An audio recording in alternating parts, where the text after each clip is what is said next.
नमस्ते।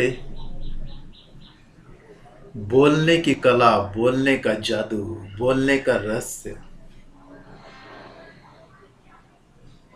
हजारों साल हो गए, अभी भी हम लोगों को कृष्ण के गीता का उपदेश स्मरण है। अपने जीवन को वही मार्ग देता है।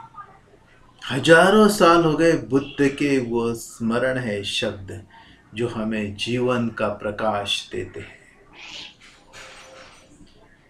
हजारों साल हो गए, ऋषियों मुनियों के, सिद्ध बुद्धों के, तपस्वियों के वो गूंजते हैं स्वर कि जो जीवन की दिशा देते हैं। जीसस के वो प्रेम के अनमोल शब्द अभी भी जीवन की आशा जगाते हैं।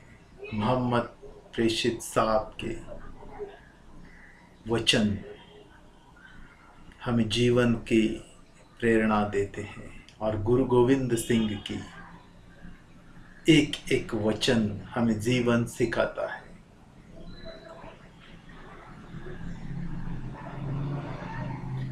बोलना बहुत महत्वपूर्ण है। बोलने से ही जादू घटती है, चमत्कार घटते हैं। एक छोटा सा शब्द बहुत अमूल्य है।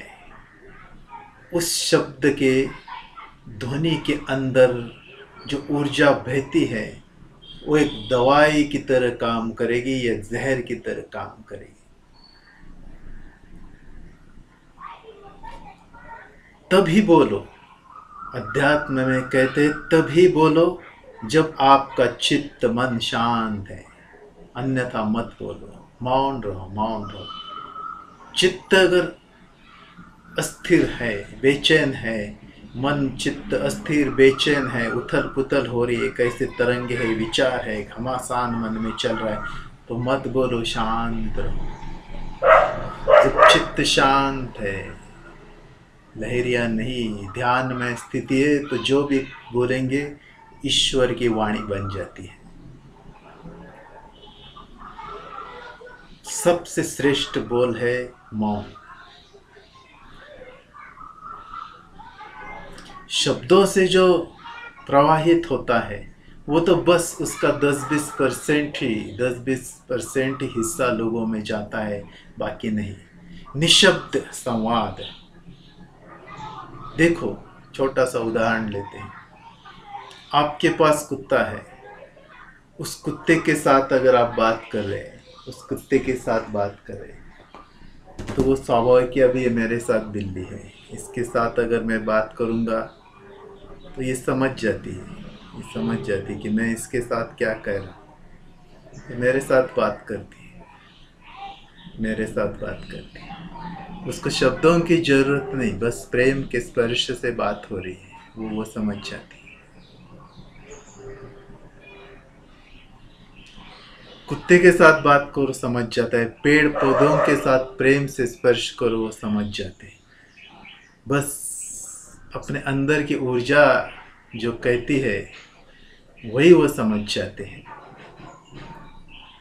जब बोलते हैं तो बोलने वाले की आंखें जो है, आंखों में गुस्सा है तो बिना बोले भी समझ जाता है।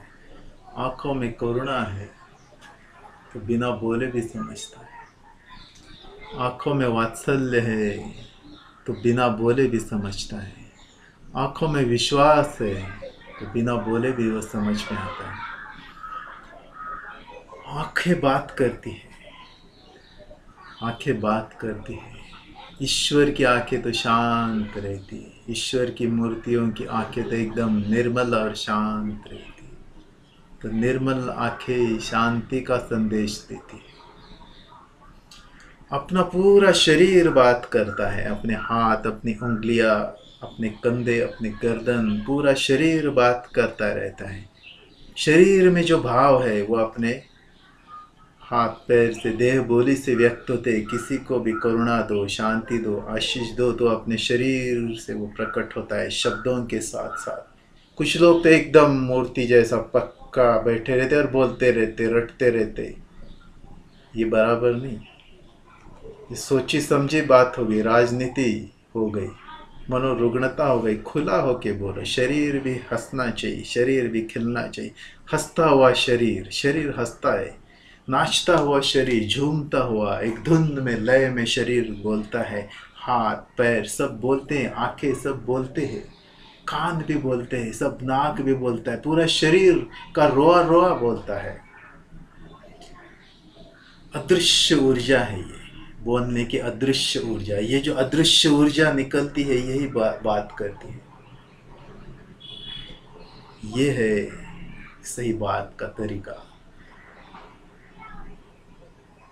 धीरे धीरे धीरे सुनने वाले को आनंद जिससे मिले, लोगों में चमक आ जाए और लोग सुनते रहे सुनते रहे सुनते रहे। यही तो बोलने का जादू है, यही तो रस है, यही तो कला है बोलने की।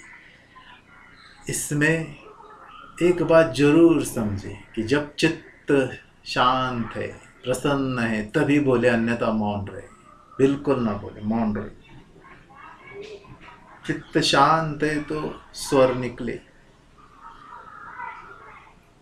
विचार से जो भी बोलेंगे उसे वैखरी बोलते हैं। वो तो एकदम विचार है, विचार है, सोच समझ के बोलना, यानी तर्क कुतर्क से बोलना, वो उतना रुचिदायक नहीं होता है। विचार पूर्वक बोलना, एकदम पांडित्य से बोलना, वो इतना रुचिपूर्वक नहीं होता है।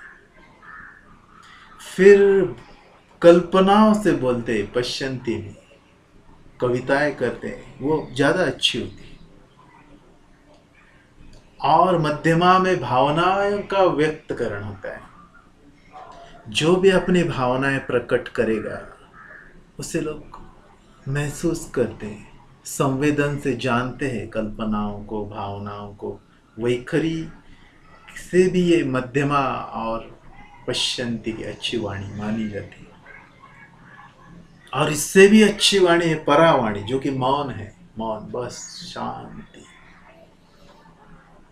इसमें मौन की भाषा में अगर बोल रहे हैं, मतलब आपका चित्त शांत है, मन में कोई उथल पुथल बेचैनी नहीं, मन शांत है, प्रसन्न है, तब जो भी बोले वो ईश्वर का संदेश हो, जिसमें सचता है, नैसर्गिकता है, निर्विचारता से बोली गई बात, एकदम शुद्ध अंतःकरण से बोली गई बात, जागृत होश से बोली गई बात, उससे निर्मित हर कोई ध्वनि का तरंग, ये तो सही भाषा है। मान लो परमात्मा ही, ईश्वरी आपसे बोल रहा है, आप बन गए ईश्वर के संदेशक, संदेश दे रहे ईश्वर का, और उस संदेश में हमेशा प्रेम ही रहेगा, शांति ही रहेगी, करुणा ही रहेगा, सत्य ही रहेगा, अन्य कुछ नहीं। तो जिस भाषा में प्रेम है, करुणा है, शांति है, दया है, सत्य है, आनंद है, पावित्र है, कृपा है, वही तो सही भाषा है, वही तो जादुई, चमत्कारी, ईश्वरीय वाणी है। तो कौन सी वाणी बोल रहे, कौन बोल रहा है आपके अंदर से? क्या आपका मन या ईश्वर? बस कहने दो ईश्वर को, आपसे जो भी कहेगा ईश्वर की वाणी हो जाएगी, ईश्वर की वाणी हो जाएगी, साक्षात आकाशवाणी।